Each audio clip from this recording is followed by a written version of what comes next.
Hello, hello, and welcome to Purposeful Woman podcast. And today we have Rachel Pereyra. Rachel is an operational powerhouse behind the Mastermind Business Services.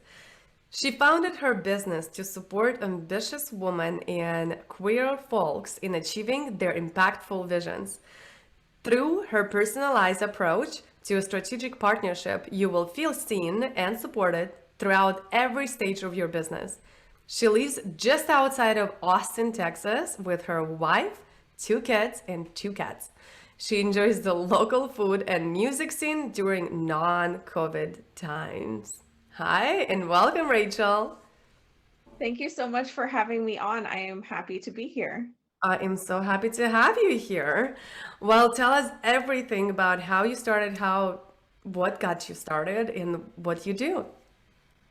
Yeah, so MBS, the agency was founded kind of out of COVID. I started freelancing as a virtual assistant in January of 2020, right before COVID really hit where we are here in Texas. And so that was born out of my desire to live a more fulfilling life. I've been working in corporate operations and finance for over a decade, and there's been a lot of management and there was a lot of aspects of my job that I loved, and there were things about it that I really didn't love. And so when COVID hit, it really kind of forced me to relook at things through a different lens and reevaluate my life and what really mattered and what I wanted to be doing. And since I'd already started freelancing as a VA, I really started exploring what the online world offered. And through that exploration, I found the Director of Operations certification program, which I completed earlier this year. And it's really helped open my eyes to the community and the possibilities that my corporate background can allow me to come in and help in the online business space as well. Super cool. That was a really short story. I try. I would like to hear more details then on that. And well, I guess we can go just straight into your sort of, I call them mistakes, but it's just for the lack of the better word. Like if you imagine you knew everything that you know right now and you go back to before, like once you started, what would you do differently? I love that question. So I think the number one thing that I can say that I would do differently is hold my boundaries. I would establish what those are and hold them better. I was not great about that when I first started, or even just like 6 months ago. It's I have a tendency to, over deliver, which is great, but it also means that I don't always protect my own time and my own energy. And that's something that I learned the hard way, that protecting your boundaries is what's best for you and the client in the long run, because then they get a service provider who is rested and we're able to support them. And it's a mutual respect and no one feels resentful or upset or undervalued. And so for me, that was my biggest, I guess, mistake coming into the online space, was like not respecting my boundaries and really allowing people to treat me like an employee when I'm not anymore. Love it. So I know that you do team building, and I think that's like a really hot topic for everybody who has moved to online and they're understanding, oh my gosh, I cannot do everything myself. So how can you set up yourself for success when you're hiring a team member? Yeah, so one of the first things that I like to walk people through is to really evaluate what you're actually doing, especially if this is going to be your first team member as a solopreneur. Really want to take stock of what you're doing within your business every day, and what of those tasks you hate doing, what of them you're not great at doing, what you love doing, and then evaluate what the role will be from there.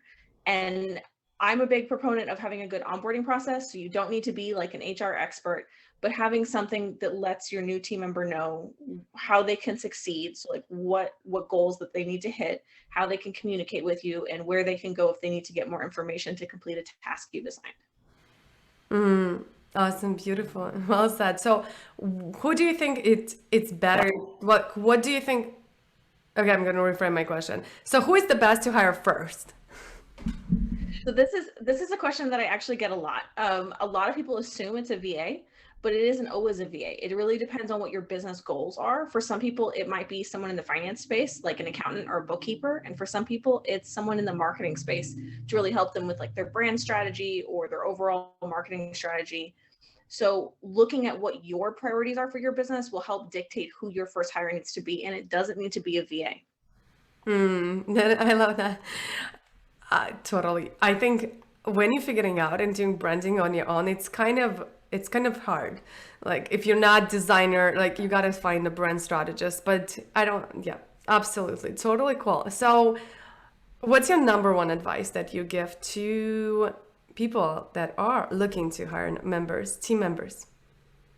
Yeah, so my number one advice would be to reflect on your own values, to look internally and within your business on what matters to you, what is most important to you, and then look for those values within your new hire. I always say that the one thing you can't train is personality. So like skill sets, obviously, you don't always want to hire someone who's brand new, ideally, but really what you're really looking for is someone who meshes well with you, someone who can mesh well with your clients or the rest of your team, and who can really embody your brand in all that they do, even if they're not client facing. So that way you guys are always on the same page at a core level with your values. Beautiful. And the last question that I always ask, filling the blank for me is not even question. So if you really knew me, you'll know that I am blank. So if you really knew me, you would know that I really am funny in real life. I'm not just joking around in my branding. I love memes and GIFs, and I am that person who will have an entire conversation with someone in text and not use any words, and we will just send memes and GIFs. And I really love adding that humor to my everyday life and into my business. That's always fun to laugh together and just have a really positive attitude around our work and life and the real life and not real life. So Okay, true. so cool. So I know you have a gift for us today. What is it? Yeah, so I have a workbook to help you build your new team in a genuine way, help you go through the hiring process. So grab that if anything I said today interested you. Beautiful. And where our audience can find you then, if they want to learn more Yes, from you. please. I'm on all the social media channels at Mastermind Business Services. Beautiful. Thank you so much. And well, thank you so much for coming. And thank you so much for watching or listening to this episode. And if you do watching or listening, you can always scroll down and there will be a show notes and the episode page where you can grab all the links that we mentioned in this episode. Thank you so much, Rachel, for coming. And I'll see you all also in the next episode. Thank you. Bye bye. And if you love this episode and you would love to see more of that, click the subscribe button to Purposeful Woman Podcast. And don't forget to text us to stay in tune with the Purposeful community for awesome tricks by texting to number +1 401 399 4105. And we will link descriptions in the episode to all of that we mentioned today. Bye. Turn your one day to day one with a purposeful day.